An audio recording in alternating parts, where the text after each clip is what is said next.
அன்பிற்கினிய இஸ்லாமிய சகோதரர்களே சகோதரிகளே, அல்லாஹுவின் மாபெரும் கிருபையினால் பிழைப்பு தேட வந்த இடத்திலே கூட,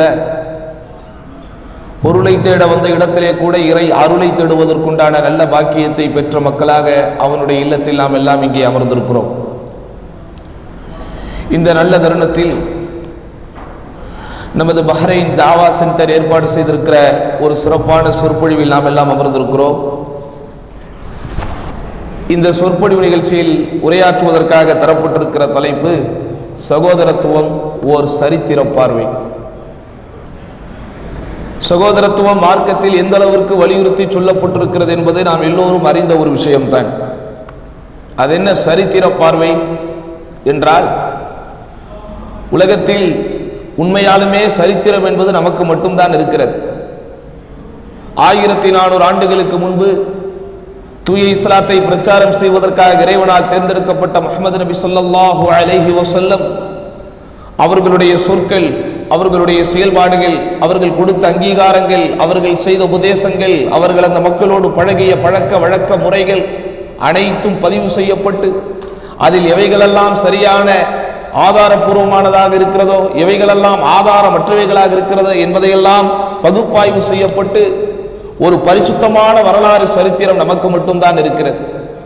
ஆதலால் தான் உலகத்தில் வாழக்கூடிய மனிதர்களில் சரித்திரம் என்கிற வார்த்தைக்கு தகுதி வாய்ந்தவர்கள், சொந்தக்காரர்கள் நாம். அப்படிப்பட்ட அடிப்படையில் அல்லாஹ் ரப்புல் ஆலமீன் ஒரு தூய்மையான வரலாற்று பின்னணியை நமக்கு தந்திருக்கிறார். உலகத்திலே வாழுகிற போது மனிதன் தான் தனது சொத்துக்கள், தனது சொந்தங்கள் என்று அவனால் தனியாக வாழ்ந்துவிட முடியாது. உலகத்தில் அவன் வாழுகிற போது அவனைப் போல் உணர்வுகள் இருக்கிற, அவனைப் போல் உடல் கூறுகளை கொண்டிருக்கிற, அவனைப் போல் எல்லா விதமான இயற்கை மூலக்கூறுகள் அமைந்திருக்கிற மனிதர்களோடு மனிதர்களாய் பழகக்கூடிய விகிதத்தில் தான் அல்லாஹ் ரப்புல் ஆலமீன் மனிதர்களை படைத்திருக்கிறார். அதிலும் குறிப்பாக ஊரை துறந்து, உறவை துறந்து, பெற்றோரை துறந்து, உற்றாரை துறந்து, வெந்த மண்ணில் நொந்து வாழ்ந்தாலும் பரவாயில்லை, இளமையை தியாகம் செய்து, வாலிபத்தை தியாகம் செய்து, எப்படியாவது வீட்டிற்கு கொஞ்சம் வசதியை உண்டாக்கி தந்துவிட வேண்டும் என்கிற தியாக நோக்கிலே இந்திய சுதந்திர வரலாறு 60 ஆண்டுகளை தாண்டியதாக சொல்கிறார்கள். ஆனால் இந்த 60 ஆண்டுகளில் எந்த விதமான அரசாங்கத்தின் சலுகைகளையும் அனுபவிக்காமல், படித்தோ படிக்காமலோ, படித்து முடித்தும் படித்த படிப்பிற்கு வேலை கிடைக்காமலும், இப்படிப்பட்ட வெளிநாட்டிலே வந்துதான் வேலை பார்க்க வேண்டும் என்கிற சூழ்நிலையில் இருக்கக்கூடிய நம்மை பொறுத்த வரைக்கும் சகோதரத்துவம் என்பது மிகவும் முக்கியமான ஒன்று என்பதை நாம் மறந்துவிடக்கூடாது. காரணம், இங்கே வாழுகிற நாம் எந்த நோக்கத்திற்காக வந்திருக்கிறோமோ அந்த நோக்கம் நிறைவேற்றப்பட வேண்டும் என்பது பொதுவான ஒரு விதியாக இருந்தாலும், நம்மை போன்று சகோதரர்களிடத்திலே அன்பான முறையில் பழகுவதுதான் இந்த பூமியில் நமக்கு கிடைத்திருக்கிற ஒரே ஆறுதல் சகோதரர்கள்.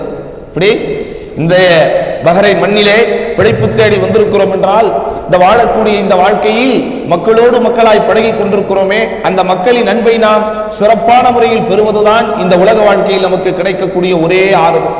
அதனால் தான் அல்லாஹ் ரப்புல் ஆலமீன் அவனை ஈமான் கொண்டிருக்கிற இறை நம்பிக்கையாளர்களுக்கு சிறப்பு பெயரை தருகிற போது, அவனை நம்பிக்கை கொண்டிருக்கிற மூமின்களுக்கு அல்லாஹ் ரப்புல் ஆலமீன் சிறப்பு பட்டத்தை தருகிற போது, இன்னமல் முஃமினூன இஹ்வா, இறை நம்பிக்கையாளர்கள் அனைவரும் சகோதரர்கள் என்கிற சிறப்பை அல்லாஹ் தருகிறார். இப்படி இறை நம்பிக்கையாளர்கள், அல்லாஹ்வை நம்பிக்கை கொண்டிருப்பவர்கள், தீனுல் இஸ்லாத்தில் தங்களை இணைத்துக் கொண்டிருப்பவர்கள், சொர்க்கத்திலே திளைக்க வேண்டும் என்கிற எண்ணத்தில் இருப்பவர்கள், உலகத்திலே வாழுகிற போது தான் உண்டு தனது வேலை உண்டு என்று சுயநல கிருமிகளாய் வாழாமல் படைத்த இறைவனின் சட்டதிட்டங்களை பூமியில் நிலைநாட்ட வேண்டும் என்கிற நல்ல நோக்கத்தில் உலகத்தில் வாழ்கிற மக்களில் பெரும்பாலானோர் கண்டதே காட்சி, கொண்டதே கோலம் என்று அவனவன் பாதையில் போய் கொண்டிருக்கிற போது, நாம் ஒரு கூட்டம் நமக்கென்று வகுக்கப்பட்ட அந்த விதியில், நமக்கென்று தொகுக்கப்பட்ட அந்த முறையில் ஒரே இறை, ஒரே மறை, ஒரே முறை என்று வாழக்கூடிய புனிதமான மக்கள் நாம். அப்படிப்பட்ட முஸ்லிம்களாய், இறை நம்பிக்கையாளர்களாய் வாழ்ந்து கொண்டிருக்கிற நமக்கு அல்லாஹ் ரப்புல் ஆலமீன் கொடுக்கக்கூடிய பெயர்தான் இன்னமல் முஃமினூன இஹ்வா, இறை நம்பிக்கையாளர்கள் அனைவரும் சகோதரர்களே. ஃபாஸ்லிஹு பைன அஹவைக்கும், உங்கள் சகோதரர்களுக்கு இடையில் பிணக்கு ஏற்படுமாயின், உங்கள் சகோதரர்களுக்கு இடையில் பிரச்சனைகள் உண்டுமாயின், உங்கள் சகோதரர்களுக்கு இடையில் ஏதேனும் சண்டை சச்சரவுகள் ஏற்படுமாயின், ஃபாஸ்லிஹு, இறை நம்பிக்கையாளர்களை சமாதானம் செய்து சேர்த்து வைத்து விடுங்கள் என்று இறைவன் சொல்கிறார். அல்லாஹ் ரப்புல் ஆலமீன் இந்த பூமியில் அவன் போர்க்களம் தொடுப்பதே, இந்த பூமியில் அவனுடைய அடியார்கள் மீது அவன் கோபப்படுவது அவனுடைய மன்னிப்பு என்கிற அவனுக்கான இயற்கையான தன்மையாக ஏற்படுத்தி இருக்கிற மன்னிப்பின் குணத்தை, ரஹ்மத்தின் குணத்தை அல்லாஹ் ரப்பல் ஆலமீன் கொஞ்சம் தள்ளி வைப்பது கூட இந்த சகோதரத்துவம் சாகும் போதுதான். உங்களுக்கு தெரியுமா, ஒவ்வொரு வாரமும் அல்லாஹ் சுப்ஹானஹு வ தஆலா அவனுடைய மன்றத்தில் நாம் செய்யக்கூடிய அமல்கள் அல்லாஹ்விடத்தில் எடுத்து காட்டப்படுகிறது. ஒவ்வொரு வாரம் திங்கள் கிழமையிலும் வியாழக்கிழமையிலும் அமாலு இப்னி ஆதம், ஆதமின் மக்களின் அமல்கள் அனைத்தும் எடுத்து காட்டப்படுகின்றன. யா அல்லாஹ், இதோ உன்னுடைய அடியார்கள் இந்த பூமியில் உனக்காக தொழுகையை நிறைவேற்றுகிறார்கள். யா அல்லாஹ், இதோ உனது அடியார்கள் உனக்காக இந்த பூமியில் நோன்பு நோற்றுக் கொண்டிருக்கிறார்கள். யா அல்லாஹ், இதோ உனது அடியார்கள் உன்னுடைய பாதையில் போராடி கொண்டிருக்கிறார்கள் என்று இந்த உலகத்தில் ஆ முதல் அக்கு வரை உலகத்தின் அனைத்து கோணங்களில் வாழக்கூடிய முஸ்லிம்களின் அமல்கள் அல்லாஹ்விடத்தில் அழகான முறையில் எடுத்து காட்டப்படுகிறது. இந்த அமல்கள் எடுத்து காட்டப்படுகிற போது இறைவன் ஆனந்தப்படுகிறான். அந்த அமல்கள் எடுத்து காட்டப்படுகிற போது இறைவன் சந்தோஷம் அடைகிறான். அந்த சந்தோஷத்தின் மிகுதியில் அல்லாஹ் சொல்லுகிறான் மலக்குமார்களிடத்திலே, இன்னி கஃபர்து லஹும், யாருடைய அமல்கள் எல்லாம் எனக்கு எடுத்து காட்டப்படுகிறதோ எல்லோருக்கும் நான் மன்னிப்பை தருகிறேன். யாரை தருகை தெரியுமா? இல்ல ஷுஹதா, இல்ல ஷுஹதா, குரோதம் கொண்டு சண்டையிட்டுக் கொண்ட முஸ்லிம்களை தவிர. எப்படி? உலகத்திலே நாம் ஒரு கம்பெனியில் பணிபுரிகிறோம் என்றால் நமக்கு போனஸ் வருடம் ஒரு முறை, ஆனால் இறைவனிடத்தில் வாரம் ஒரு முறை அல்ல, வாரம் இருமுறை போனஸ் கிடைக்கிறது. சகோதரர்களே, அமல்கள் அனைத்திற்கும் அல்லாஹ் ரப்பல் ஆலமீன் நன்மைகளை விதித்து வைத்திருக்கிறான். தொழுகையா இன்ன நன்மை, நோன்பா அதற்கு இன்ன நன்மை, சதகாவா அதற்கு இன்ன நன்மை. ஒன்றை இரண்டாக்கி, இரண்டை பத்தாக்கி, 10ஐ 70 ஆக்கி, 70ஐ 700 ஆக்கி தருகிறான். ஆக மொத்தம் விதிக்கப்பட்டிருக்கிற நன்மைகள் இருக்கிறது. ஆனால் அந்த அமல்களுக்கு இணையாக இறைவன் விதித்திருக்கிற நன்மைகளை தருவதற்கு மேலாக அவனுடைய மன்னிப்பு என்பதை அல்லாஹ் ரப்பல் ஆலமீன் பிரதானமாக போனஸாக தருகிறான். ஆனால் அந்த போனஸை இழப்பவர்கள் யார் தெரியுமா? யாரிடத்தில் சகோதரத்துவம் செத்து போனதோ, யாரிடத்தில் மனிதநேயம் மாண்டு போனதோ, யாரிடத்தில் அன்பு என்கிற குணம் இல்லாமல் போனதோ, யாரிடத்தில் இரக்கம் என்கிற குணம் இறந்து போனதோ, அவன் அல்லாஹ் கொடுக்கக்கூடிய வாரம் இருமுறை வெகுமதியை இழக்கிறான். சகோதரர்களே, எப்படி? வாரம் இருமுறை உங்கள் வாசலை தேடி வருகிற வாழ்வியல் வசந்தம் இறைவனின் மன்னிப்பு என்பது. அறிந்தோ அறியாமலோ, தெரிந்தோ தெரியாமலோ, புரிந்தோ புரியாமலோ, உணர்ந்தோ உணராமலோ பாவங்கள் செய்கிற இயல்போடு அல்லாஹ் மனிதர்களை படைத்திருக்கிறான். நாம் ஒன்றும் மலக்குமார்கள் அல்ல. நாம் எல்லாம் அடித்தால் வெளிவரக்கூடிய, சந்தோஷப்பட்டால் சிரிக்கக்கூடிய, நம்மை யாராவது கிள்ளி விட்டால் வலியை உணரக்கூடிய, அவமானப்படுத்தினால் மனம் கஷ்டப்படக்கூடிய உணர்வோடு அல்லாஹ் நம்மை படைத்திருக்கிறான். ஆசாபாசங்களை அனுபவிக்க வேண்டும் என்கிற இயல்போடு அல்லாஹ் நம்மை படைத்திருக்கிறான். நம்முடைய இதயத்தில், நம்முடைய உடலில், உள்ளத்தில் உள்ளே அல்லாஹ் ரப்பல் ஆலமீன் சதை, துண்டு, எலும்பு போன்ற விஷயங்களாக வைத்துத்தான் மனிதரை அல்லாஹ் வைத்திருக்கிறானே தவிர இரும்பை இதயமாக கொடுத்து வைக்கவில்லை. நம்மை இயக்குகிற இயந்திரம் இரும்பல்ல, நம்மை இயக்கக்கூடிய இயந்திரம் உள்ளம், நம்மை இயக்கக்கூடிய இயந்திரம் உணர்வு, நம்மை இயக்கக்கூடிய இயந்திரம் உணர்ச்சிகள். ஆனால் இந்த சகோதரத்துவம் சாகடிக்கப்படக்கூடிய ஒரே சூழ்நிலை ஏற்படுவதனால் உள்ளங்கள் துறந்து, உணர்வுகள் மறந்து, உள்ளம் செத்து போய், மனம் செத்து போய், உணர்ச்சிகள் இழந்த பிண்டங்களாய், தண்டங்களாய் இன்றைக்கு வாழ்ந்து கொண்டிருக்கிறோம். சகோதரர்களே, எல்லா இடங்களிலும் முஸ்லிம்களுக்கு இடையில் பிரச்சனை, ஒரு குடும்பத்தில் பிரச்சனை, ஒரே தாய் தகப்பனுக்கு பிறந்த 2 அண்ணன் தம்பிகளுக்கு இடையில் பிரச்சனை. பிரச்சனை என்றால் சாதாரணமான பிரச்சனையா? இவன் அவனை பார்ப்பதை வெறுக்கிறான், அவன் இவனோடு பேசுவதை வெறுக்கிறான். நான் மௌத்தா போனால் கூட என் ஜனாசாவை தூக்க வராது என்று சொல்லக்கூடிய அளவிற்கு இன்றைக்கு சண்டையிட்டுக் கொண்டிருக்கிறோமா இல்லையா? ஆனால் எப்படிப்பட்ட உயர்ந்த ஒன்று சகோதரத்துவம், எப்படிப்பட்ட புனிதமான ஒன்று சகோதரத்துவம். லா யஹில்லு லிஇம்ரிஇன் முஸ்லிமின் ஐ யஹ்ஜுர அஹாஹு ஃபௌக ஸலாஸதி அய்யாமின். நபிகள் நாயகம் செய்த அறிவுரை, அறவுரை. ஒரு முஸ்லிம் தன் சகோதர முஸ்லிமினிடத்தில் 3 தினங்களுக்கு மேல் பேசாமல் இருக்கக்கூடாது. அப்படிப்பட்ட உணர்வுகள் ஊட்டக்கூடிய, உணர்ச்சிகளை ஊட்டக்கூடிய மிகப்பெரிய உபதேசங்களை உள்ளடக்கியதுதான் இந்த சகோதரத்துவ வாழ்க்கை. அதனால் தான் இஸ்லாத்தில் இணைபவர்கள் எவ்வளவு பெரிய பாவிகளாய் இருந்தாலும், எவ்வளவு பெரிய காவிகளாய் இருந்தாலும், இறைவனின் கோபத்திற்கும் சாபத்திற்கும் ஆளானவர்களாகவே இருந்தாலும் எப்படி அவர்களை நம்மோடு அல்லாஹ் முடிச்சு போடுகிறான் தெரியுமா? ஃபஇன் தாபு வ அகாமுஸ் ஸலாத வ ஆதஉஸ் ஸகாத ஃபஇஹ்வானுக்கும் ஃபித்தீன். யாரெல்லாம் இந்த மார்க்கத்திற்கு எதிராக விரோதமாக நடந்தார்களோ, யாரெல்லாம் இந்த மார்க்கத்தின் மகத்துவங்கள் பிடிக்காமல் இந்த மார்க்கத்தில் இருப்பவர்களை அடியோடு வேறொரு வதாபு தௌபா கேட்டு முஸ்லிம் ஆகிவிட்டால், வஅகாமுஸ் ஸலாத் தொழுகையை நிலைநாட்டிவிட்டால், வஆதஉ ஸகாத் ஜகாத்தை வழங்கி வந்தால், ஃபஇஹ்வானுக்கும் ஃபித்தீன் அவர்கள் மார்க்கத்தில் உங்களுக்கு சகோதரர்கள். யார்? அபூ ஜஹலே இஸ்லாத்திற்கு வந்தாலும் அவனை அஹி என்று சொல்ல வேண்டும் என்று மார்க்கம் சொல்லுகிறது. யார்? அத்வானியே இஸ்லாத்திற்கு வந்தாலும் அவனை பார்த்து என் சகோதரா என்று மார்க்கம் நமக்கு சொல்லுகிறது. அப்படிப்பட்ட உயர்ந்த ஒன்று சகோதரத்துவம். ஆனால் ஒரே திரையில், ஒரே நிறையில், ஒரே அறையில் வாழ்ந்து கொண்டிருக்கக்கூடிய நாம் சக சகோதரர்களோடு சண்டையிட்டுக் கொண்டிருக்கிறோம். சக சகோதரர்களோடு சண்டையிட்டுக் கொண்டிருக்கிறோம். அவனா ஆஹா அவனிடத்தில் பேச முடியாது, அவனா அவனை பார்க்க முடியாது, அவனா அவனோடு அமர முடியாது, அவனா அவனோடு உறங்க முடியாது, அவனா அவன் இருக்கிற அறைக்கு கூட நான் செல்ல முடியாது. இவ்வளவு மோசமான வாழ்க்கை. நபிகள் நாயகம் ஸல்லல்லாஹு அலைஹி வஸல்லம் சொன்னார்கள், அல் முஃமினுல் லதி யக்தலிது மஅன் நாஸ் வ யஸ்பிரு அலா அதாஹும் கைரும் மினல் முஃமினில் லதி லா யக்தலிது மஅன் நாஸ் வ லா யஸ்பிரு அலா அதாஹும். யார் மக்களோடு மக்களாய் கலந்து, மக்களோடு மக்களாய் வாழ்ந்து வாழுகிற போது அவர்கள் மூலம் ஏற்படக்கூடிய தொல்லைகளை சகித்துக் கொள்கிறானே அந்த இறை நம்பிக்கையாளன் கைரும் மினல் முஃமின் அல்லதி லா யக்தலிது மஅன் நாஸ் வ லா யஸ்பிரு அலா அதாஹும். மக்களோடு மக்களாய் பழகாமல் அவர்கள் மூலம் ஏற்படக்கூடிய தொல்லைகளை பொறுக்காமல் இருக்கிறானே அவனை விட இவன் மேம்பட்டவன். அப்படின்னா என்ன அர்த்தம்? மக்களோடு மக்களாய் நீங்கள் பழக வேண்டும் என்று நினைத்தாலே அங்கே பிரச்சனைகள் வரத்தான் செய்யும். பூ என்று இருந்தாலே நார் இருக்கும், நார் என்று இருந்தாலே முள் இருக்கும் சகோதரர்களே. ஆனால் பூக்கள் மட்டும் வேண்டும், நாறுகள் வேண்டாம். பூக்கள் மட்டும் வேண்டும், முட்கள் வேண்டாம் என்று முடிவெடுக்க முடியுமா? அதனால் தான் சகோதரத்துவத்தை உணர வேண்டும், சகோதரத்துவத்தை உணர்ச்சி பூர்வமாக அணுக வேண்டும், சகோதரத்துவத்தை நேசிக்க வேண்டும், சகோதரத்துவத்தை சுவாசிக்க வேண்டும், சகோதரத்துவத்தை ஆசிக்க வேண்டும், சகோதரத்துவத்தை மொத்தத்தில் நம்முடைய வாழ்க்கையில் செயல்படுத்த வேண்டும். அதனால் தான் இஸ்லாமிய மார்க்கம் ஒரு முஸ்லிமுக்கும் இன்னொரு முஸ்லிமுக்கும் இடையில் எப்படிப்பட்ட ஒரு ஒட்டுதலை உண்டாக்குகிறது தெரியுமா? நீங்கள் நிறைய முறை ஒரு ஹதீஸை கேள்விப்பட்டிருப்பீர்கள். எப்படிப்பட்ட ஹதீஸ்? ஒரு முஸ்லிம் இன்னொரு முஸ்லிமுக்கு செய்ய வேண்டிய கடமைகள் என்று பெருமானார் ஸல்லல்லாஹு அலைஹி வஸல்லம் சொல்ல துவங்கிய ஹதீஸ். அதில் ஒன்று வரும், எது தெரியுமா? இதா ஆதஸா ஃபஹமிதல்லாஹ், ஒருவன் து என்று தும்மி அல்ஹம்துலில்லாஹ் என்று சொன்னால் பக்கத்தில் இருக்க முஸ்லிம் என்ன செய்யணும்? யர்ஹமுக்கல்லாஹ் என்று சொல்ல வேண்டும்.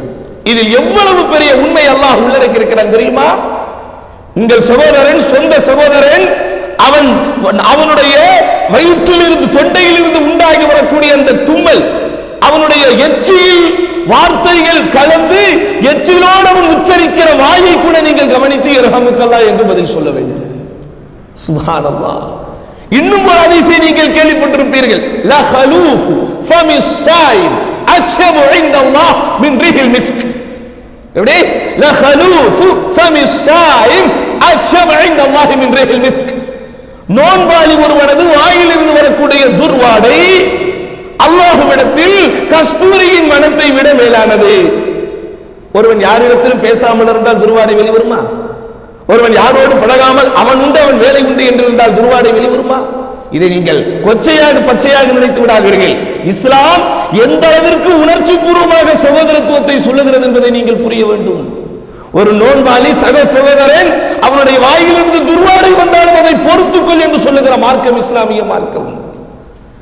அந்த அளவிற்கு சகோதரத்துவத்தை கட்டியமைத்து ஒரு மூமின் இன்னொரு மூமினுக்கு கண்ணாடி என்கிற உணர்ச்சி பூர்வமான உதாரணத்தை சொல்லி, ஒரு மூமின் இன்னொரு மூமினுக்கு ஒத்த உடலை போன்றவன் என்று உணர்ச்சி பூர்வமான அறிவுரையை சொல்லி, ஒரு மூமின் இன்னொரு மூமினுக்கு ஒரு கட்டிடத்தை போன்றவன் என்கிற உதாரணத்தை சொல்லி, இதை விட அல்லாஹ்வின் தூதர் ஸல்லல்லாஹு அலைஹி வஸல்லம் வேறு வார்த்தையை சொல்லி விளக்கி இருக்க முடியுமா? இப்படிப்பட்ட சகோதரம் இன்றைக்கு செத்து போய்விட்டது சகோதரர்களே. அரசியல் கட்சிகளில் பிளவுகள் ஆரம்பித்து, சமுதாய இயக்கங்களில் பிளவுகள் ஆரம்பித்து, குடும்பத்தில் ஏற்படக்கூடிய பிரச்சனைகள் ஆரம்பித்து, இன்றைக்கு சகோதரத்துவம் செத்த மக்களாய் வாழ்ந்து கொண்டிருக்கிறோம். அதனால் தான் நபிகள் நாயகம் ஸல்லல்லாஹு அலைஹி வஸல்லம் அவர்கள் காலத்தில் உணர்ச்சி பூர்வமாக இருந்த சகோதரத்துவ சில சம்பவங்களை நாம் செவிமடுக்க கடமைப்பட்டிருக்கிறோம். காரணம், ஃபதக்கிர் ஃபதக்கிர் ஃபஇன்ன ذிக்ரா தன்ஃபஉல் முஃமினீன். நபியே நபியே மக்களுக்கு ஞாபகப்படுத்திக் கொண்டே இருங்கள், அந்த ஞாபகப்படுத்தும் உபதேசம் இறை நம்பிக்கையாளர்களுக்கு பயனளிக்கும். நாமெல்லாம் இறை நம்பிக்கையாளர்கள், நாமெல்லாம் மூமின்கள். நமக்கு சொல்லப்படக்கூடிய உபதேசங்கள் கதையோ காவியமோ கற்பனையோ அல்ல. இவைகள் எல்லாம் நம்மை போன்று இரத்தமும் சதையோடும் வாழ்ந்த சில மனிதர்களின் சம்பவங்கள். செய்தித்தாள்களிலே விபத்து சம்பந்தப்பட்ட செய்திகளை படிப்போம். ஒரு இடத்தில் ஏற்பட்ட அகால மரணத்தை பற்றி படிப்போம். படிக்கிற போது படிக்கிற நமக்கு அது ஒரு சம்பவம். ஆனால் யாருக்கு அது நடந்ததோ அவனுக்கு அது வாழ்க்கை. அதே போன்று பெருமானார் ஸல்லல்லாஹு அலைஹி வஸல்லம் காலத்தில் எப்படிப்பட்ட உணர்ச்சியோடு சஹாபாக்கள் இருந்திருக்கிறார்கள். மார்க்கத்திலே இணைந்தவர்கள் அந்த குருதி உறவை விட கொள்கையின் உறவை எந்த அளவிற்கு புனிதமாக மதித்தார்கள். தங்களுடைய சுய தேவைகள் இருந்த போதும் யுஸிரூன அலா அன்ஃபுஸிஹிம் வலவ் கான பிஹிம் ஹஸாஸா, தங்களுக்கென்று சுய தேவைகள் இருந்த போதிலும் தன்னை விட தன் சகோதரனையே தேர்ந்தெடுக்கக்கூடிய தன்மைகள் அல்லவா அவர்களிடத்திலே இருந்தது. தன்னை விட தன் சகோதரனை தேர்ந்தெடுக்கக்கூடிய தன்மைகள் அல்லவா அவர்களிடத்தில் இருந்தது. ஒருவனை பார்க்கும் போது அவனுடைய முகத்தின் சாயலை வைத்தே அவன் தேவை என்ன என்பதை உணரக்கூடிய அளவிற்கு அவர்களிடத்திலே தன்மைகள் இருந்தது. ஒருவன் அழுதால் அந்த அழுகையின் அர்த்தம் என்ன என்பதை உணரக்கூடியவர்களாக அவர்கள் இருந்தார்களே. ஒருவர் சிரிக்கிற போது அந்த சிரிப்பின் அர்த்தம் என்ன என்பதை உணரக்கூடியவர்களாக இருந்தார்களே. பெருமானார் ஸல்லல்லாஹு அலைஹி வஸல்லம் முன்னிலையில் சஹாபாக்கள் கொஞ்சம் சிரித்து விட்டால் போதும், அல்லாஹு சின்னக யா ரசூலல்லாஹ், அல்லாஹு சின்னக யா ரசூலல்லாஹ். பாருங்கள் சகோதரத்துவம். அல்லாஹ்வின் தூதரே, உங்கள் பற்களை அல்லாஹ் எப்போதும் புன்னகைத்த நிலையில் வைப்பானாக. சொந்த சகோதரனின் சிரிப்பை கூட ரசிப்பவர்களாய் இருந்திருக்கிறார்கள் சஹாபாக்கள். ஆனால் இன்றைக்கு ஒரு சின்ன சின்ன விஷயங்களில் கூட பொறுத்து போக முடியாத அளவிற்கு இன்றைக்கு உலகமயமாக்கல் நம்மை உறங்க விடாமல் ஆக்கிவிட்டது சகோதரர்களே. இப்படி உலகமயமாக்கலின் விளைவு இஸ்லாத்திற்கு வெளியே இருக்கிற மக்கள் எப்படி உணர்ச்சி உணர்வுகள் போன்ற அனைத்தையும் மறந்த மக்களாக, துறந்த மக்களாக, அவன் கண்ணுக்கு முன்னால் எது தெரிகிறதோ அதை நேரடியாக பார்த்து மட்டும் தீர்ப்பளிக்கக்கூடிய ஒரு நிலையில் வாழ்ந்தவனாக இருக்கிறானோ, அதே போன்று இன்றைக்கு முஸ்லிம்கள் வாழ்ந்து கொண்டிருக்கிறோம். எப்படிப்பட்ட உயர்வான பண்புகள், எப்படிப்பட்ட உயர்வான பழக்க வழக்கங்கள், எப்படிப்பட்ட உயர்வான எண்ணங்கள் நம்மிடத்தில் இருக்க வேண்டும். நபிகள் நாயகம் சொன்னார்கள், ஒரு சபையில் நீ செல்லுகிற போது, அந்த சபையில் நீ அமருகிற போது, அந்த சபையோர் உன்னை எப்படி நினைக்க வேண்டும் என்று நீ நினைப்பாயோ அப்படி உன்னிடத்தில் வருவனை பற்றி நினை.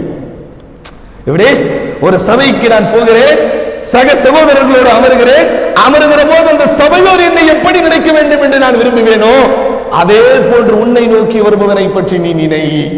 லா யுமினு அஹதுக்கும் ஹத்தா யுஹிப்ப லி அஹீஹி மா யுஹிப்பு லி நஃப்ஸிஹி. தனக்கு விரும்புவதை தன் சகோதரனுக்கு விரும்பாதவரை உங்களை யாரும் உண்மை மூமினாகி விட முடியாது. அல் முஃமினு அஹுல் முஃமின் எப்படி ஹுப்பன் கரஹன். ஒரு மூமினின் ஒரு மூமினுக்கு நீ வெறுத்தாலும் விரும்பினாலும் சகோதரன். லா யஸ்லிமுஹு, அவனவனுக்கு கேடு நினைக்க மாட்டான். லா யுத்லிமுஹு, அவனவனுக்கு அநியாயம் செய்ய மாட்டான். லா யஹ்துலுஹு, அவனவனுக்கு மோசடி செய்ய மாட்டான். இபாதல்லாஹ், அல்லாஹ்வின் அடியார்களே, கூனு இபாதல்லாஹி இஹ்வானா, சகோதரர்களாய் இருங்கள். இப்படி எத்தனை உபதேசங்கள் பெருமானார் ஸல்லல்லாஹு அலைஹி வஸல்லம் செய்திருக்கிறார்கள். அதனால் தான் அந்த சரித்திரத்தில் சகோதரத்துவம், நட்பு புனிதமாக இருந்தது. எத்தனை ஆண்டு காலம்? 23 ஆண்டு காலம் நட்பு சாகாமல் இருந்தது. இங்கே இருக்கக்கூடிய நம்மில் பல அகவையில் உள்ளவர்களாக இருக்கிறோம்.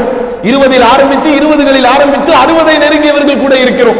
இங்கே இருக்கிற சபையில் யாருக்காவது ஒரு குறிப்பிட்ட சகோதரன் 25 ஆண்டு காலம் எனக்கு நண்பனாக இருக்கிறான் என்று சொல்ல முடியுமா? குறிப்பிட்ட இந்த சில சகோதரர்கள் 23 ஆண்டு காலம் நாங்கள் பிரிவே இல்லாமல் நண்பர்களாக இருக்கிறோம் என்று சொல்ல முடியுமா? யோசித்து பாருங்கள். பாலர் பருவத்திலே இருக்கிற போது, விளையாட்டு பருவத்திலே இருக்கிற போது, பள்ளிக்கூட சிநேகிதத்தில் சில நண்பர்கள், உயர்நிலை வகுப்புக்கு வரும்போது அங்கே வேறு நண்பர்கள், கல்லூரிக்கு வரும்போது அங்கே வேறு மாதிரியான நண்பர்கள், பல்கலைக்கழகத்திற்கு போகும்போது அங்கே வேறு நண்பர்கள், தேர்வில் இருக்கும்போது வேறு நண்பர்கள், ஊரை மாற்றி விட்டு வந்து விட்டால் அங்கு வேறு நண்பர்கள். இப்படி பிழைக்க வந்த இடத்தில் இங்கே ஏற்கனவே முகவரியே தெரியாத வேறு நண்பர்கள். இப்படித்தானே நம்முடைய வாழ்க்கை போய் கொண்டிருக்கிறது. இல்லை, நாங்கள் 30 வருட கால நட்போடு இருக்கிறோம். அதுவும் எப்படிப்பட்ட நட்பு? 6 வயதில் இருக்கும் போது தோலை பிடித்து நடக்கிற போது எப்படி அவனை நண்பனாக நினைத்தோனோ அப்படித்தான் இன்னும் அவனோடு நான் நெருக்கமாக இருக்கிறேன் என்று சொல்லக்கூடிய அளவு இருக்கிற நண்பர்களை பார்க்க முடியுமா? ஆனால் பெருமானார் ஸல்லல்லாஹு அலைஹி வஸல்லம் வரலாறை பாருங்கள். இஸ்லாத்தில் இணைந்த அந்த முதல் நாளில் இருந்து பெருமானார் ஸல்லல்லாஹு அலைஹி வஸல்லம் இந்த உலகத்தை விட்டு பிரியும் நாள் வரை நட்பு சாகாமல் இருந்தது, சகோதரத்துவம் சாகாமல் இருந்தது. இன்றைக்கு கூட இமாம் அவர்கள் குத்பா கொடுக்கிற போது அழகான ஒரு சம்பவத்தை நினைவுபடுத்தினார்கள். நபிகள் நாயகம் ஸல்லல்லாஹு அலைஹி வஸல்லம் அவர்களும் Abu Bakr Siddique, Umar ibn Khattab அவர்களும் பசியோடு ஒரு நாள் வெளியே வருகிறார்கள். மா அஹ்ரஜகுமா மின் பைத்திகுமா, என்ன காரணம் உங்களை வீட்டிலிருந்து வெளியேற்றியது? அல் ஜூ யா ரசூலல்லாஹ், எனக்கு பசி, அதனால் தான் வெளியே வந்தேன் என்று அவர்கள் உடலில் உணரக்கூடிய பசியை கூட தயங்காமல் மயங்காமல் வெளிப்படையாக சொல்லக்கூடிய அளவிற்கு அவர்களிடத்தில் உரிமையாக இருக்கு. சொல்ல முடியுமா அப்படி? நீங்க சொல்ல முடியுமா அப்படி? எல்லாம் ஃபார்மாலிட்டிகளாக வாழ்ந்து கொண்டிருக்கிறோம். கைஃபல் ஹால் அனா பிகைர் அல்ஹம்துலில்லாஹ் என்கிற வார்த்தை வாயளவில் உதிர்க்கக்கூடிய வார்த்தையாகத்தான் இருக்கிறது. வீட்டுக்கு வந்துட்டு போங்களே, இல்ல பரவாயில்ல, வாயளவு வார்த்தை தான். ஊருக்கு வந்தா வந்து பாருங்க, இன்ஷா அல்லாஹ், வாயளவு வார்த்தைகள். யாராவது உளப்பூர்வமாக சொல்கிறோமா? என்னை வந்து பாருங்கள், எங்கள் வீட்டில் வந்து சாப்பிடுங்கள், என்னோடு பழகுங்கள் என்று யாராவது உளப்பூர்வமாக சொல்லுகிறோமா? சொல்லுகிறவருக்கும் தெரியும் அவர் ஃபார்மாலிட்டிக்கு தான் சொல்றாருன்னு, கேட்கிறவருக்கும் தெரியும் அவர் ஃபார்மாலிட்டிக்கு தான் கேட்கிறாருன்னு. அப்படிதானே? நாளைக்கு வீட்டுக்கு வாங்கன்னா டக்குன்னு போய் நின்றோம். அப்படி போய் நின்னா என்ன ஆகும்? ஃபார்மாலிட்டிக்கு கூட இன்னைக்கு சொல்ல மாட்டேன். இப்படி நாளைக்கு வீட்டுக்கு வாங்கலாம் பார், வந்துட்டாருன்னா முடிஞ்சு போச்சு. ஃபார்மாலிட்டிக்கு கூட சொன்னா வந்துடுறான் பார்த்தாலே, ஏன்னா நீ தானடா வர சொன்ன. அப்ப பாருங்கள் சகோதரர்களே, எது உணர்ச்சி புலம்போடு உள்ளத்தின் அந்த உந்துதலோடு உதட்டில் உச்சரிக்கப்பட வேண்டிய வார்த்தை எந்திரம் செய்யக்கூடியதை போல், கம்ப்யூட்டர் செய்யக்கூடியதை போல் செய்து கொண்டிருக்கிறோம். யோசித்து பாருங்கள் சகோதரர்களே, நபிகள் நாயகம் ஸல்லல்லாஹு அலைஹி வஸல்லம் அவர்களுடைய வரலாறு எப்படிப்பட்ட நட்பு, எப்படிப்பட்ட சகோதரத்துவம். உயர் வம்சத்திலே உயர் குலத்திலே பிறந்த அபூபக்கர் சித்திக் ஒரு சாதாரணமான நீக்ரோ கருப்பின ஹரிஜனாக வாழ்ந்த பிலாலை பார்த்து கூட யா சையீதி, என் தலைவனே என்று சொல்லி தோளில் கை போடக்கூடிய நட்பவர்களிடத்தில் இருந்தது. ஒவ்வொருவரின் இறப்பின் போதும் சஹாபாக்களின் சரித்திரங்களை படித்து பாருங்கள். ஒவ்வொருவரின் இறப்பின் போதும் இறப்பை தழுவதற்கு முன்பு சஹாபாக்கள் பலருடைய முன்னிலையில் தான் அவர்களுடைய உயிர் பிரிந்திருக்கிறது.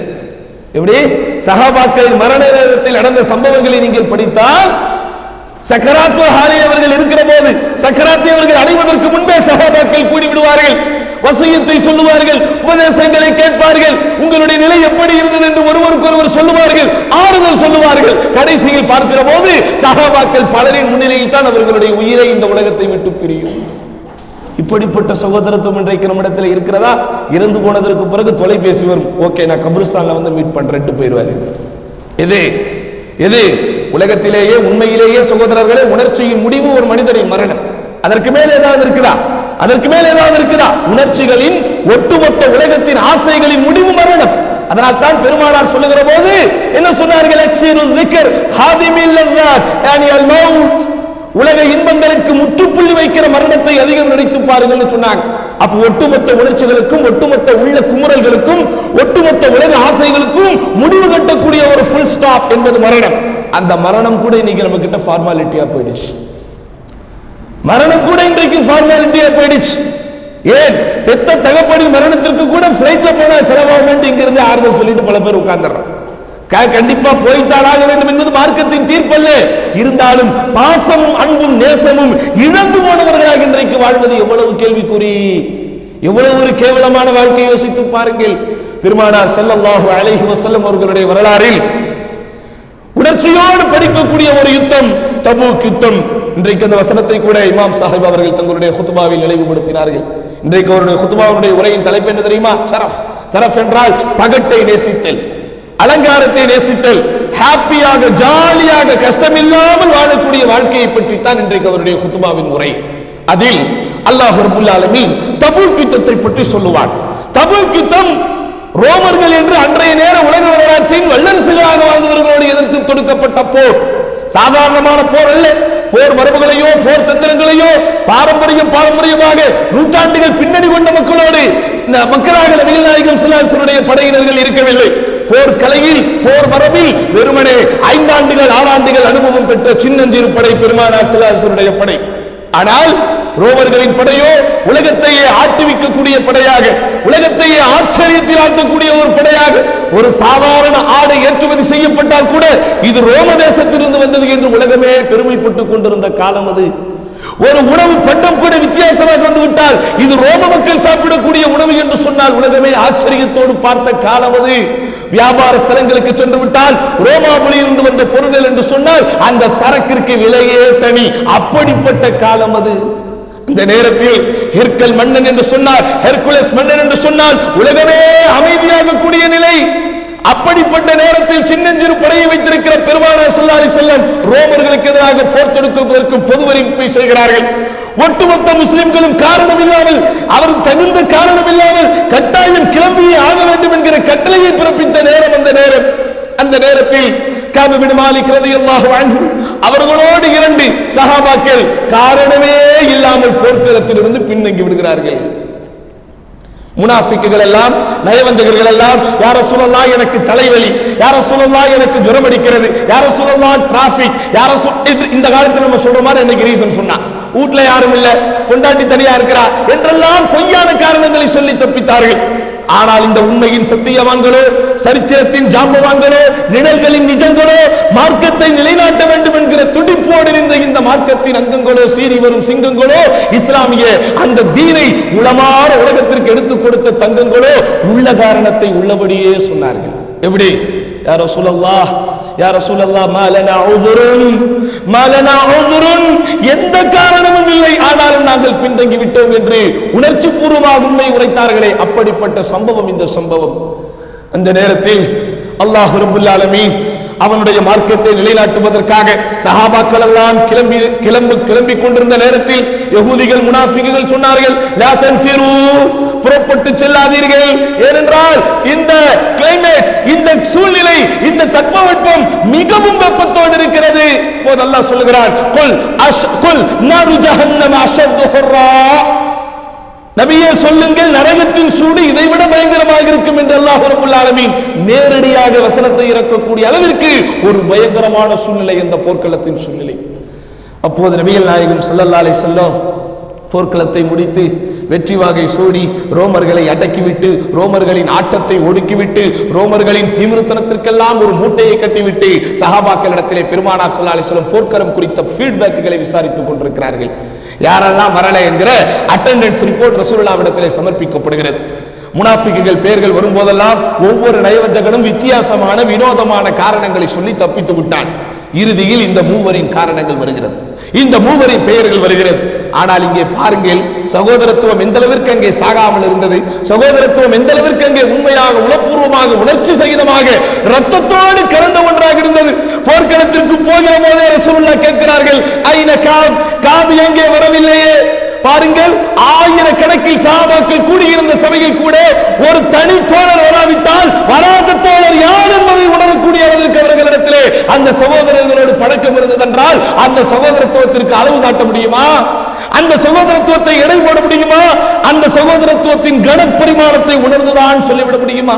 ஃபஜ்ர் தொழுகையை முடிப்பார்கள், தொழுது முடித்துவிட்டு மாமூம்கள் என்று சொல்லப்படக்கூடிய தொழுகையாளிகளுக்கு முன்னால் திரும்பி நின்று கொண்டு யாரெல்லாம் வரவில்லை, ஏன் அவர் வரவில்லை, என்ன காரணம் அவர் வரவில்லை என்று கேட்கக்கூடிய அளவிற்கு பெருமானார் ஸல்லல்லாஹு அலைஹி வஸல்லம் மக்களை பற்றி புரிந்து வைத்திருந்தார்கள் என்றால் அந்த சகோதரத்துவத்திற்கு அளவு சொல்ல முடியுமா? ரசூலுல்லாஹ் போயிட்டே இருக்கும்போது கேட்கிறாங்க, என்ன காபா காணமே? உடனே கூட்டத்திலிருந்து ஒரு குரல் வருகிறது. பனு சலமா என்கிற கோத்திரத்தை சார்ந்த பெயரறியப்படாத ஒருவர் சொல்லுகிறார், ஹபஸத்ஹு புர்தாஹு, ஹபஸத்ஹு புர்தாஹு, யா ரசூலல்லாஹ் அவருடைய ஆடைகள் அவரை தடுத்து விட்டது. உடனே அடுத்த ஆடைகள் தடுத்துடுச்சுன்னா ரொம்ப உலகத்துல மூழ்கிட்டார் போல இருக்கு. எப்படி ரொம்ப பணக்காரமா வந்துட்டாரு, பணக்காரத்தனமாக வாழ்ந்துகிட்டு இருக்கிறாரு, அதனால் அவருடைய செல்வம் அவரை தடுத்து விட்டது என்கிற வார்த்தையை சிலேடையாக சொன்ன போது கூட்டத்தில் முஆத் இப்னு ஜபல் ரலியல்லாஹு அன்ஹு, பாருங்கள் சகோதரத்துவத்தை எந்த அளவிற்கு உணர்ச்சி பூர்வமாக பாதுகாத்தார்கள் என்று. அடிக்கிற வெயிலில், கொளுத்துகிற வெயிலில் மனைவி மக்களை விட்டுவிட்டு, குழந்தைகளை விட்டுவிட்டு, வியாபாரத்தை விட்டுவிட்டு, நயவஞ்சகர்கள், யகூதிகள், முனாஃபிக்குகள் எல்லாம் கிளறிவிட்ட கதவைகளை எல்லாம் தூக்கி போட்டுவிட்டு நன்மைகளை பெற வேண்டும், சொர்க்கத்தை அடைய வேண்டும், பெருமானாரின் முகப்பத்தை, நேசத்தை பெற வேண்டும் என்கிற ஒரே காரணத்திற்காக அத்தனையும் தியாகம் செய்து போர்க்களத்தில் கலந்து கொண்ட அவர்கள் எல்லாரை காட்டிலும் அதிக மதிப்பெண் பெற வேண்டும் என்று நினைப்பதுதான் இயல்பு. பிறரை விட நல்ல பெயர் தனக்கு கிடைக்க வேண்டும் என்பதுதான் இயல்பு. ஆனால் அந்த நேரத்திலும் முஆத் இப்னு ஜபல் என்ன சொன்னார் தெரியுமா? நபிகள் நாயகம் ஸல்லல்லாஹு அலைஹி வஸல்லம் இடத்திலே, யா ரசூலல்லாஹ், யா ரசூலல்லாஹ் மா ரஅய்னா ஃபீஹி இல்லா கைரன். காப் இப்னு மாலிக் ரலியல்லாஹு அன்ஹு அவர்களிடத்தில் நன்மையை தவிர எதையும் நாங்கள் பார்க்கவில்லை, ஏதோ ஒரு காரணம் அவரை தடுத்து விட்டது என்று பெருமானாருக்கு காரணம் சொல்லி காப் இப்னு மாலிக் வராததை கொச்சைப்படுத்திய தோழருக்கு முகத்திற்கு நேரால் முகத்தில் அறைந்தால் போல் உனக்கு கேடு உண்டாகட்டும், என்ன வார்த்தை சொல்லுகிறாய்? ஆனால் இன்றைக்கு நம்முடைய நிலைமை என்ன இருக்கிறது? பக்கத்தில் இருக்கக்கூடிய சகோதரர்கள் ஒருவனை பாராட்டினால் கூட சேர்ந்து பாராட்டுவது, அதே தோழனை எழுந்து சொன்னால் இவனும் சேர்ந்து எழுந்து சொல்லுவது. இப்படிதானா? கம்பெனியில் வேலை பார்த்துக்கிட்டு இருப்போம், புதுசா ஒருத்தர் ஜாயின் பண்ணிருப்பார், ரொம்ப திறமையா நடந்துக்குவார். பையன் ரொம்ப திறமையா இருக்கிறானே, ஆமா ஆமா நானும் பார்த்தேன் ரொம்ப திறமையா இருக்கு. பையன் ரொம்ப சுறுசுறுப்பா இருக்கிறானே, ஆமா ஆமா ஆமா பையன் ரொம்ப சுறுசுறுப்பா இருக்கு. இங்கிலீஷ் நல்லா பேசுறாரு, ஆமா ஆமா ஆமா இங்கிலீஷ் நல்லா பேசுறான். பையன் திறமையா தான் இருக்கிறான், கொஞ்சம் சோம்பேறியா இருக்கிறான். ஆமாங்க நானும் பார்த்தேன் சோம்பேறியா இருக்கிறான். எப்படி எல்லோரும் பாராட்டுகிற போது கூட சேர்ந்து பாராட்டுறது, இதுவா சகோதரத்துவம்? அதே யார் அவரிடத்தில் 90% நல்ல குணங்கள் இருக்கும், 10% கெட்ட குணம் இருந்தால் சபையோர்கள் அந்த 10% கெட்ட குணங்களை பேசுகிற போது இவனதில் கொஞ்சமும் குறை வைக்காமல் அதே கெட்ட குணங்களை பேசுகிற பழக்கம் அல்லவா நம்மிடத்தில் இருக்கிறது. ஆனால் பாருங்கள், கூட்டத்தில் ஒருவர் காப் பின் மாலிக் வராத காரணத்தை கொச்சைப்படுத்திய போது உடனே முந்திக் கொண்டு சகோதரத்துவம் சாகக்கூடாது, நாம் எப்படி எனக்கு கண்ணியத்தை எதிர்பார்க்கிறேனோ, நாம் எப்படி எனக்கு மரியாதை கிடைக்கப்பட வேண்டும் என்று எதிர்பார்க்கிறேனோ, அதே போன்று என் சகத்தோழனும் மதிக்கப்பட வேண்டும் என்பதை உயிரோட்டத்தோடு உணர்ந்த முஆத் பின் ஜபல் உடனே சொல்லுகிறார், யா ரசூலல்லாஹ் என்ன காரணம் என்று தெரியவில்லை, ஆனால் மா ரஅய்னா ஃபீஹி இல்லா கைர், அவரிடத்தில் நாங்கள் நன்மையை தவிர எதையும் கண்டதில்லை. உடனே போர்க்களம் முடித்து ஊருக்கு வருகிறார்கள். விசாரணைகள், என்கொயரி கமிஷன், விசாரணை கமிஷன் வைக்கப்படுகிறது. இந்த 3 சஹாபிகளும் காரணம் இல்லாமல் வராதது நிரூபிக்கப்பட்டதற்கு பிறகு பெருமானார் ஸல்லல்லாஹு அலைஹி வஸல்லம் போர்க்குற்ற நடவடிக்கை எடுக்கிறார்கள். என்னதான் சொந்த சகோதரனா இருந்தாலும் நீதி சொல்லுகிற போது பீதி கொள்ளக்கூடாது என்கிற சட்டத்தை உலகத்திற்கு நிலைநாட்டினார்கள். உடனே போர்க்களத்தில் காரணமின்றி, தகுந்த காரணமின்றி கலந்து கொள்ளாத இந்த 3 தோழர்களுக்கும் தண்டனை கொடுக்கக்கூடிய விதத்திலே பெருமானார் ஸல்லல்லாஹு அலைஹி வஸல்லம் யாரும் இவர்களோடு பேசக்கூடாது என்கிற ஆணையை பிறப்பிக்கிறார்கள். எல்லோரும் அந்த ஆணையை கட்டுப்படுகிறார்கள். காப் பின் மாலிக் ரஹிமஹுல்லாஹ் ரலியல்லாஹு அன்ஹு உலகத்தில் தனக்கு ஏற்பட்ட சோதனைகளிலேயே பெரிய சோதனையாக இதை பார்க்கிறார்கள். அவர்களுக்கு இந்த பூமியே நெருக்கடியாக வந்ததை போல் உணர்ந்தார்கள். ஒரு மனிதனுக்கு பெரிய நோய்க்கு அவன் ஆட்படுத்தப்பட்டு விட்டால் பஹ்ரைனுக்கு சென்றாலும் அவனுக்கு கபரை போல் தான் இருக்கும், இந்தியாவிற்கு போனாலும் கபரை போல் தான் இருக்கும். ஒரு கடன் தொல்லையில் கடன் சுமை அவன் ஆட்படுத்தப்பட்டு விட்டால் எங்கு போனாலும் அவனுக்கு நிம்மதி இருக்காது, எங்கு போனாலும் அவனுக்கு உறக்கம் இருக்காது. இது உலக விஷயங்களுக்காகத்தான் பொதுவாக மனிதர்களுக்கு இருக்கும். ஆனால் மறுமையின் நன்மைகளை எதிர்பார்க்க வேண்டும், இந்த சகோதரர்களின் நட்பை பெற வேண்டும், இந்த நண்பர்களின் அன்பு பரிமாறப்பட வேண்டும் என்கிற ஒரே காரணத்திற்காக நபிகள் நாயகம் ஸல்லல்லாஹு அலைஹி வஸல்லம் பேசக்கூடாது என்று சொன்னபோது வாழ்க்கையே இருண்டதாய், பூமியே அவர்களோடு உருண்டதாய்,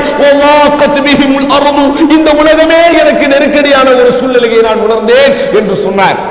யோசித்து பாருங்கள், சகோதரர்கள் பேசாததை எவ்வளவு பெரிய ஒரு கஷ்டமாக அந்த சஹாபி உணர்ந்தார்.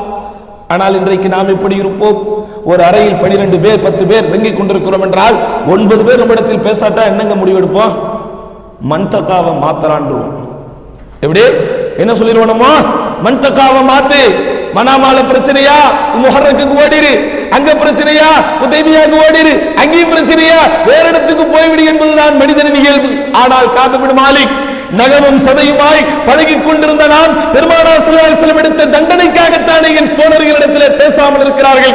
இந்த சகோதரத்துவத்தை நான் மீட்டே தீர்வேன் என்கிற அந்த உள்ளத்தின் உறுதியோடு அந்த கஷ்டத்தையும் அந்த சோதனையும் தாங்கிக் கொள்கிறார்.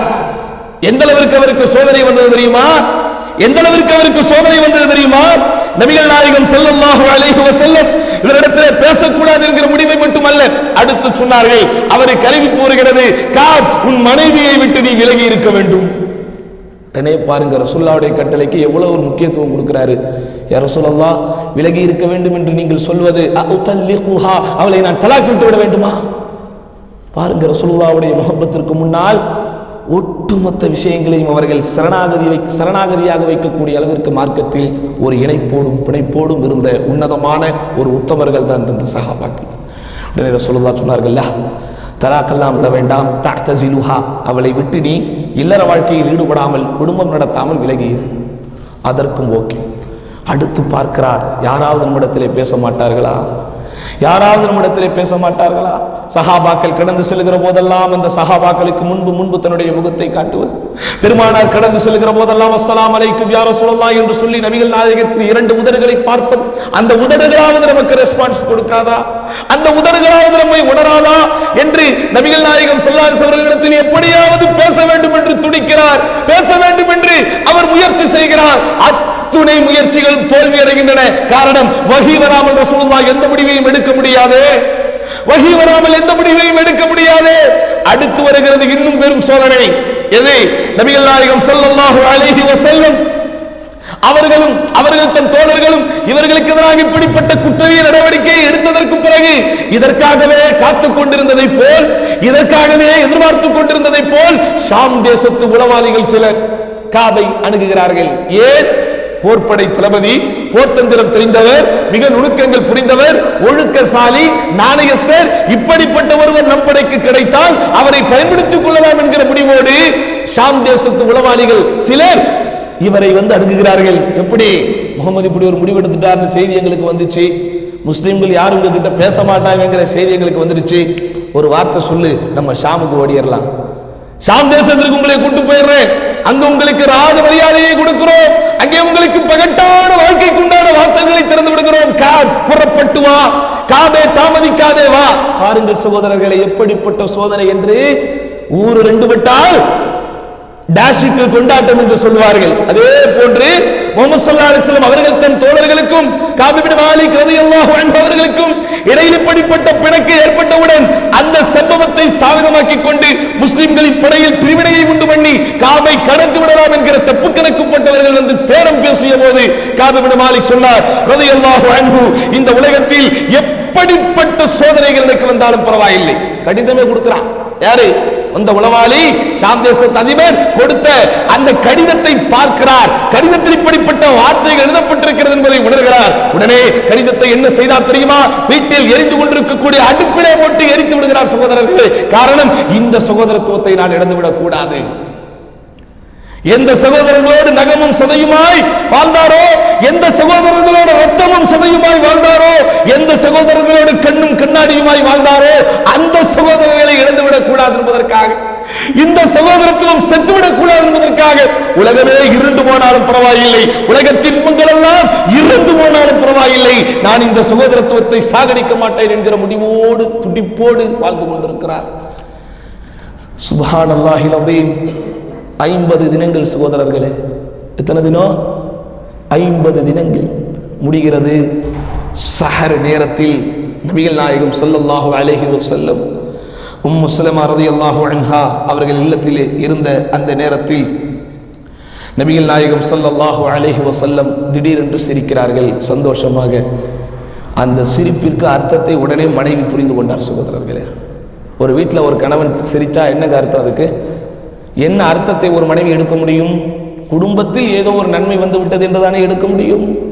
நபிகள் நாயகம் ஸல்லல்லாஹு அலைஹி வஸல்லம் அந்த புன்னகைக்கு முன் இதற்காகத்தான் புன்னகைக்கிறேன் என்கிற அந்த வார்த்தையை மறைமுகமாக கூட சொல்லவில்லை.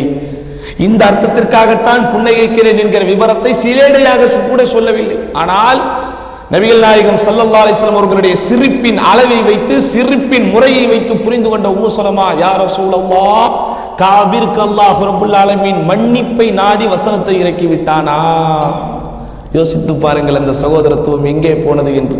பெருமானாரின் மனைவி, வீட்டிற்குள் இருக்கக்கூடிய ஒரு மனைவி கூட, ஒரு சஹாபி பெண்மணி கூட எந்த சிந்தனையோடு இருக்கிறார்? ஆஹா ஆஹா, ஒரு உயர்ந்த தோழர் இப்படி ஒதுக்கி வைக்கப்பட்டிருக்கிறாரே என்கிற கவலையில் இருந்த காரணத்தினால் தானே. அதுவும் எப்படிப்பட்ட நேரம், எப்படிப்பட்ட நேரம், எந்த நேரத்தில் ஒரு குடும்ப பெண் உலகத்தை பற்றி சிந்திக்க முடியாதோ, எந்த நேரத்தில் வீட்டிற்கு வெளியே நடக்கக்கூடிய சம்பவங்கள் மறைமுகமாக கூட ஞாபகத்திற்கு வராதோ, அந்த நேரத்தில் கூட பெருமானாரின் சிரிப்பை வைத்து புரிந்து கொண்டு காபிற்கு அல்லாஹ் மன்னிப்பை தந்து விட்டானா? உடனே ரசூலுல்லாஹ் சொல்கிறார்கள், ஆமாம் ஆமாம், அல்லாஹ் ரப்பல் ஆலமீன் காபிற்கு மன்னிப்பை தந்து விட்டார். உடனே அஃபலா உபஷிரு யா ரசூலல்லாஹ், இந்த நற்செய்தியை நான் சொல்லவா, இந்த நற்செய்தியை நான் தெரிவிக்கவா? தெரிவி என்று அறிவிப்பு கொடுத்தவுடன் சதஹ் வீட்டிற்கு மேல் பகுதிக்கு சென்று பிஆலா சௌதிஹா, தன்னுடைய உரத்த குரலில் ஹிஜாபுடைய வசனம் இறங்கப்படுவதற்கு முன்பு நடந்த சம்பவம் இது. அப்ஷிர், காபே நீ நன்மை பெறு, காபே நீ சந்தோஷம் பெறு, காபே அபிஷிர் நீ என்னது நன்மாராயம் பெறு, அல்லாஹ் ரப்பல் ஆலமீன் உனக்கு மன்னிப்பை தந்து விட்டான் என்கிற அந்த விஷயத்தை அவர்கள் சொன்னதுதான் தாமதம். அந்த சஹர் நேரத்தில் கூட மதீனாவில் உள்ள ஒட்டுமொத்த முஸ்லிம்களும் மஸ்ஜித் நபவிக்கு போயிட்டாங்க.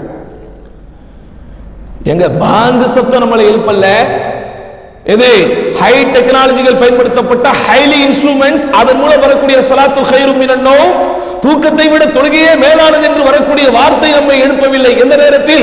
சஹருடைய நேரத்தில் அல்ல, ஃபஜ்ருடைய நேரத்தில்.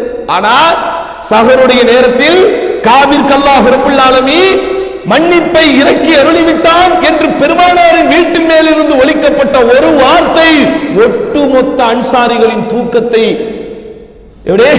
ஒட்டுமொத்த அன்சாரிகளின் உறக்கத்தை தட்டி எழுப்பி எல்லோரும் மதீனாவில் ஆஜராகிவிட்டார்கள் என்றால் இந்த காபிற்கு ஒரு மன்னிப்பு வராதா என்று ஏங்கிக் கொண்டிருந்த சஹாபாக்கள் எப்படி இருந்திருக்கிறார்கள் யோசித்து பாருங்கள். நம்முடைய வாழ்க்கை எப்படி இருக்குது?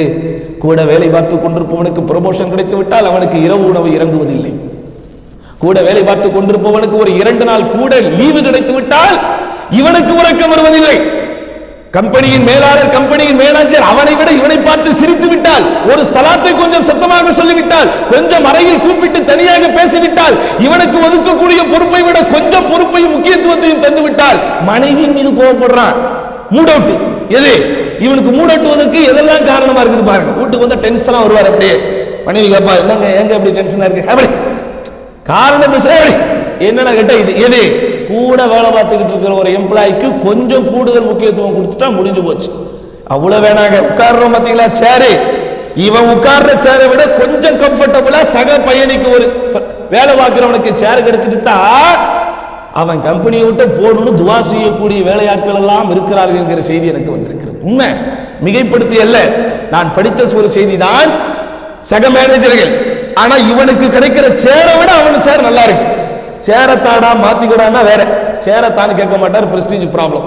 அந்த சேரை எடுக்கணுங்கிற ஒரே காரணத்துக்காகவே ஜிஎம் கிட்ட எம்டி கிட்ட இல்லாததெல்லாம் போட்டு கொடுத்து வேலைக்கு உழை வைத்து அவனை வச்சு அந்த சேரை எடுத்த நல்ல மேனேஜர்கள் எல்லாம் இந்த உலகத்தில் உண்டு.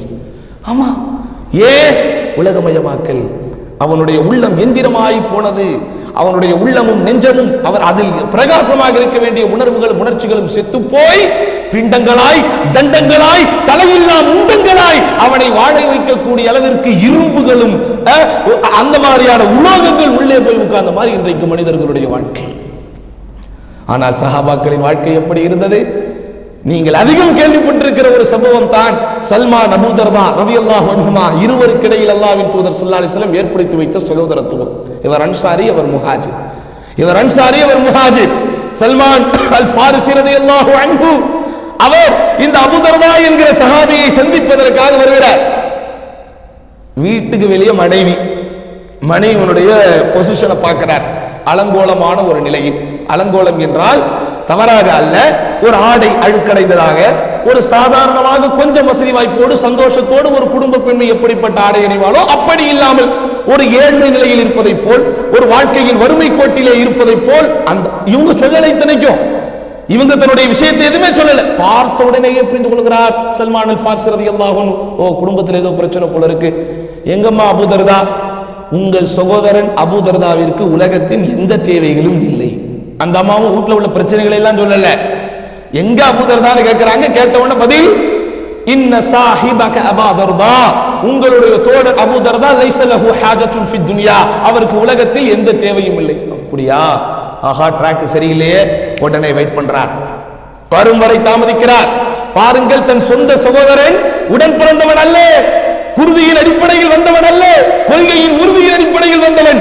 அவன் குடும்பத்தில் ஒரு பிரச்சனை என்பதை மறைமுகமாகத்தான் உணர்கிறார். உணர்ந்தவுடன் சகோதரர்களே சந்தித்து விட்டு செல்லலாம் என்று வந்த அவர் தன் முடிவை மாற்றி அவரோடு இரவு தங்குகிறார். எதற்கு? அந்த குடும்பத்தின் குழப்பத்தை போக்குவதற்காக, அந்த குடும்பத்தில் குதூகலத்தை உண்டாக்க வேண்டும் என்பதற்காக, அந்த குடும்பத்தில் சந்தோஷத்தையும் ஆனந்தத்தையும் எப்படி ஊற்றுகள் உருவாகுவதை போல், தண்ணீர் பாய்ச்சப்படுவதை போல் அந்த குடும்பத்தின் மகிழ்ச்சி ஆட்படுத்தப்பட வேண்டும் என்கிற ஒரே காரணத்திற்காக பார்த்துவிட்டு போகலாம் என்கிற நினைப்பில் வந்தவர் இரவில் அங்கே படுக்கையை போட்டு விடுகிறார். போறாரு, படுக்கிறாரு.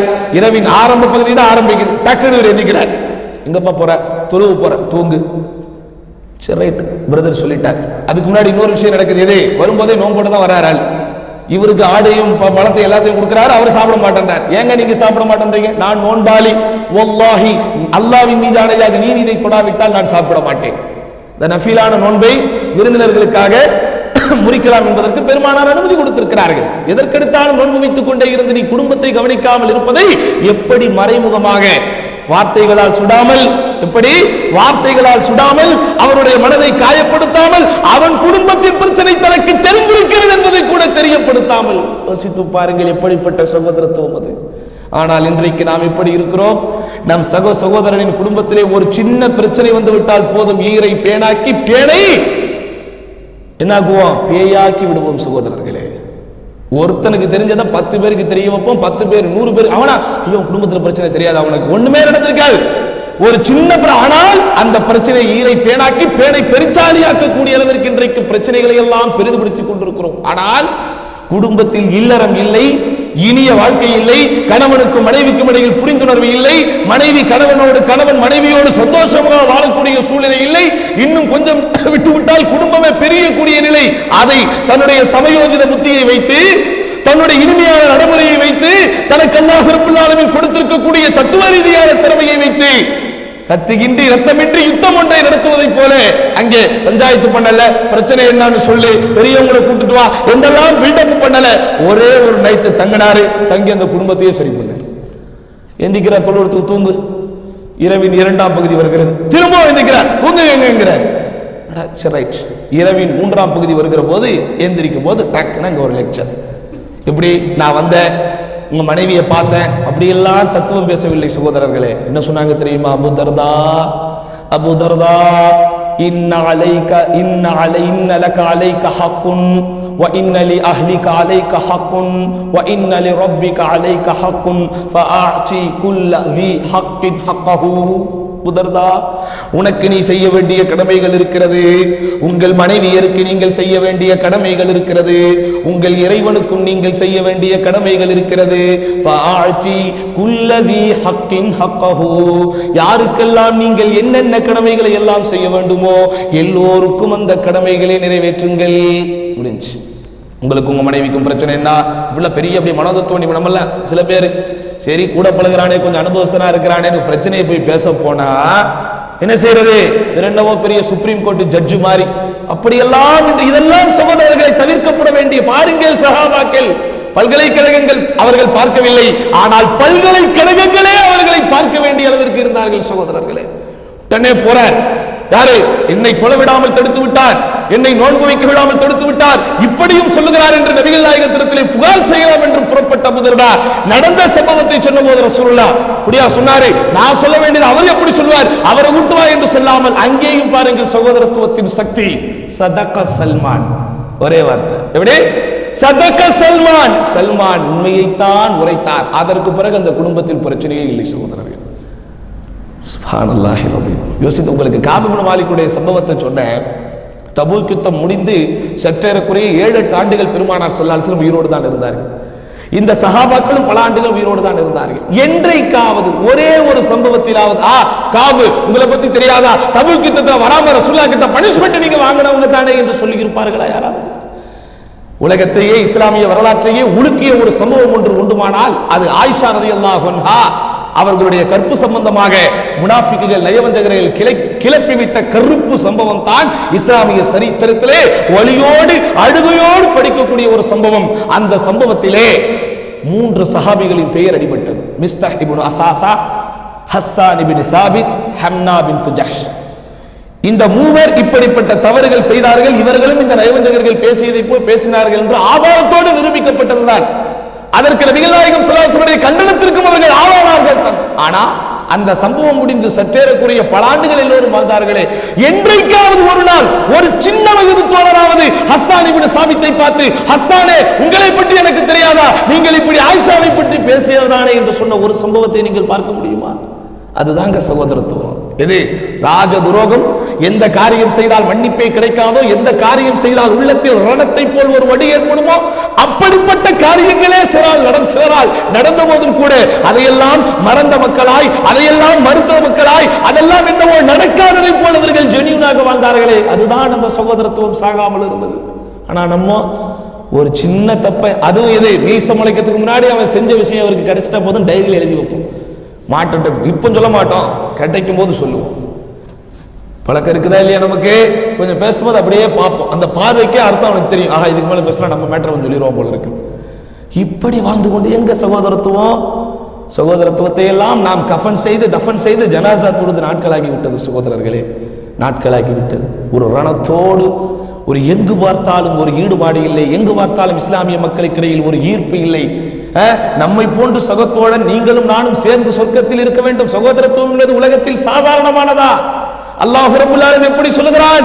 அல்-அஹில்லாஉ யௌமைதின், அல்-அஹில்லாஉ யார் உற்ற நண்பர்கள், சகோதரர்கள், மறுமையில் எதிரிகள், இல்லல் முத்தகூன் யாரை தவிர, இறையச்சத்தோடு இந்த உலகத்தில் வாழ்ந்தவர்களை தவிர, உலகத்தின் நண்பர்களாய், தோழர்களாய், சகோதரர்களாய் வாழ்ந்த ஒவ்வொருத்தரும் அன்றைக்கு எதிரியாகத்தான் இருப்பார்கள் என்று சொன்னார்கள். அப்போ இஸ்லாம், ஈமான், இறையச்சம் போன்ற காரியங்களை கொண்டு ஒருவன் இன்னொருவனுக்கு நண்பனாக வாழ்ந்து விட்டால் அது எப்படிப்பட்டது? இந்த உலகத்தோடு முடிந்து விடுவதல்ல, மரணத்தை தாண்டி மறுமை வரை உங்களோடு வரக்கூடியது. அதை போய் இழக்கலாமா? நீங்கள் இறந்து விட்டால் உங்களை தூக்கக்கூடியவன் யார்? உன் சொந்த சகோதரன். இறந்து விடலாமா? அப்படிப்பட்ட ஒரு சகோதரத்துவம் அல்லாஹ் சுப்ஹானஹு வ தஆலா நமக்கு இடையில் ஏற்படுத்தி இருக்கிறான். அப்படிப்பட்ட ஒரு உணர்ச்சிபூர்வமான சகோதரத்துவத்தை இஸ்லாமிய மார்க்கம் முஸ்லிம்களுக்கு இடையில் ஏற்படுத்தி இருக்கிறது. ஆனால் இவைகளை எல்லாம் மறந்தவர்களாக, இவைகளை பற்றி எல்லாம் கொஞ்சமும் யோசிக்காத மக்களாய் வாழ்ந்து கொண்டிருந்தால் சகோதரர்களே, நிச்சயம் இறைவனின் நன்மையை நாம் பெற முடியாது, நிச்சயம் இறைவனின் அருளை நாம் பெற முடியாது. யோசித்து பாருங்கள், உங்களுக்கு எல்லாம் தெரியும், பெருமானாரின் வரலாறில் மிகவும் மட்டகரமாக வாழ்ந்தவன் யார்? யாருங்க ரொம்ப மோசமானவன்? யாரு ரசூலுல்லாஹ் வரலாறுல ரொம்ப மோசமானவன்? Abu Jahl. அவன் சாவும் போது ரசூலுல்லாஹ் என்ன சொன்னாங்க? லமாதா ஃபிர்அவுனு ஹாதிஹில் உம்மான்னு சொன்னாங்க.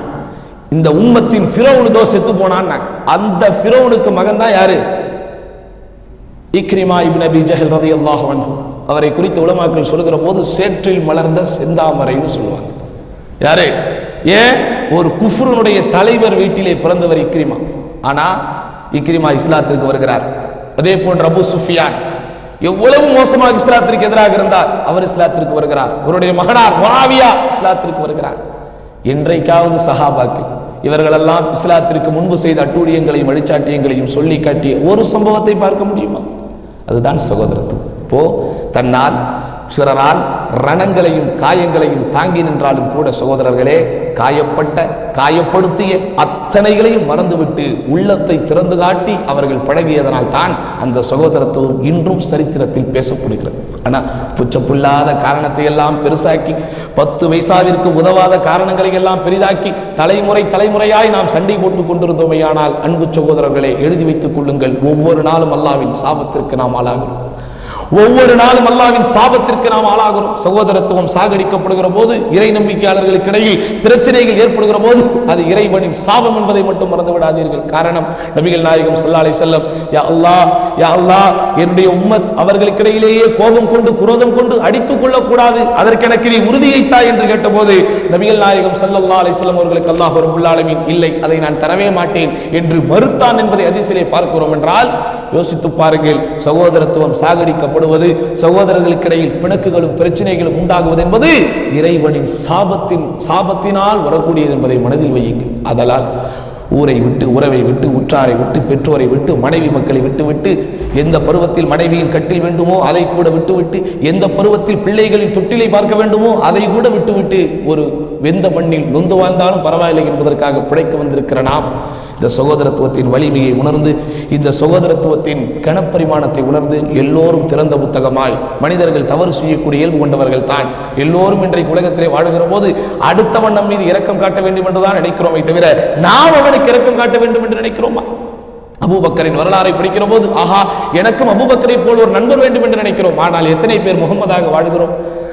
ஸல்லல்லாஹு அலைஹி வஸல்லம் ஆயிஷா ரலியல்லாஹு அன்ஹா அவர்களுடைய வரலாறை படிக்கிற போது அப்படியே இவருக்கு கற்பனை ஓடும். எப்படி நமக்கு வர்ற வைஃப் ஆயிஷா ரலியல்லாஹு அன்ஹா மாதிரி முதல்ல நீ எதுக்கு ரசூலுல்லாஹ் மாதிரி வாழணும்? ஃபாத்திமா ரலியல்லாஹு அன்ஹா வரலாறை படிக்கும்போது அப்படியே இவருக்கு மைண்ட்ல ஓடும். எது நமக்கு வரக்கூடிய மனைவி அப்படியே ஃபாத்திமா ரலியல்லாஹு அன்ஹா அவர்களைப் போலவே அந்த உள்ளச்சம் கொண்ட இறையச்சம் கொண்ட இபாதத்துகள் ரைட் இருக்கணும் தான். அதுக்கு முதல்ல நம்ம எப்படி வாழணும்? அலி ரலியல்லாஹு அன்ஹு அவர்களாக வாழ வேண்டும். நம்ம எலி மாதிரி வாழ்ந்துக்கிட்டு நமக்கு வரக்கூடிய மனைவி மட்டும் புலியா வரணும்னு நினைச்சா நடக்குமா சகோதரர்களே? அப்போ உலகத்திலே வாழுகிற போது நம்முடைய வாழ்க்கை சுகந்தமாய் வசந்தமாய் பிரச்சனைகள் இல்லாத ஒரு பிரயாணத்தில் போகக்கூடியதாக இருக்க வேண்டுமானால் ஜாடியும் மூடியும் சரியாக இருக்க வேண்டும். ஜாடி சரியாக இருந்தால் தான் அதன் மூடியும் சரியாக இருக்கும். அதே போன்று நாமும் சகோதரத்துவத்தை உணர்ந்து சகோதரத்துவத்தை மதித்து எப்படி அந்த சஹாபாக்கள் ஒருவரை ஒருவர் உணர்ந்து புரிந்து நேசித்து அவனுக்கு கண்ணீர் வந்தால் தனக்கு கஷ்டம், அவனுக்கு கஷ்டம் வந்தால் இவனுக்கு கண்ணீர் என்ற கூடிய அளவிற்கு ஒரு இறுக்கமாய் நெருக்கமாய் இணக்கமாய் வாழ்ந்தார்களோ அப்படிப்பட்ட ஒரு நல்ல வாழ்க்கையை வல்ல ரஹ்மான் அனைவருக்கும் தர வேண்டும் என்பதை மனதில் வைத்து இன்றைய சகோதரர்களே, நேற்றைய இரவு உரையிலேயே நான் உங்களுக்கு சொன்னேன், இப்படி வெகு தூரம் பிழைப்பை தேடி நாம் வந்தாலும் இறைவன் அருளோடு இறைவனுடைய கிருபையோடு நாம் வாழ வேண்டுமானால் நிச்சயம் இப்படிப்பட்ட மஜ்லிஸுல் இல்ம் கல்வி சார்ந்த இந்த வகுப்புகள் தான் நம்மை பண்படுத்தும். உலகத்தின் அத்தனை காரியங்களும் ஈமானை புண்படுத்தக்கூடியதுதான். அல்லாஹ்வினுடைய கல்வி மட்டும்தான் நம்முடைய உள்ளத்தை பண்படுத்தக்கூடிய ஒன்று என்பதை மனதில் வைத்து ஒரு 10 தினங்கள் இந்த பள்ளியில் உங்களுக்காக வேண்டி பிதஅத் என்கிற தலைப்பில் சகோதரர்கள் தாவா சென்டர் ஏற்பாடு செய்திருக்கக்கூடிய இந்த நிகழ்ச்சியில் அனைவரும் தொடர்ந்து வாருங்கள் என்று வேண்டுகோள் வைத்து வாய்ப்புக்கு நன்றி கூறி முடித்துக் கொள்கிறேன். யா அல்லாஹ், எதை நாங்கள் சொல்கிறோமோ எதை நாங்கள் கேட்கிறோமோ அதன்படி வாழக்கூடிய வாய்ப்பை எங்கள் அனைவருக்கும் தருவாயாக என்று வேண்டி முடித்துக் கொள்கிறேன். வ ஆகிரு தஅவானா அல்ஹம்துலில்லாஹி ரப்பில் ஆலமீன். வஸ்ஸலாமு அலைக்கும் வரஹ்மத்துல்லாஹி வபரகாத்துஹு.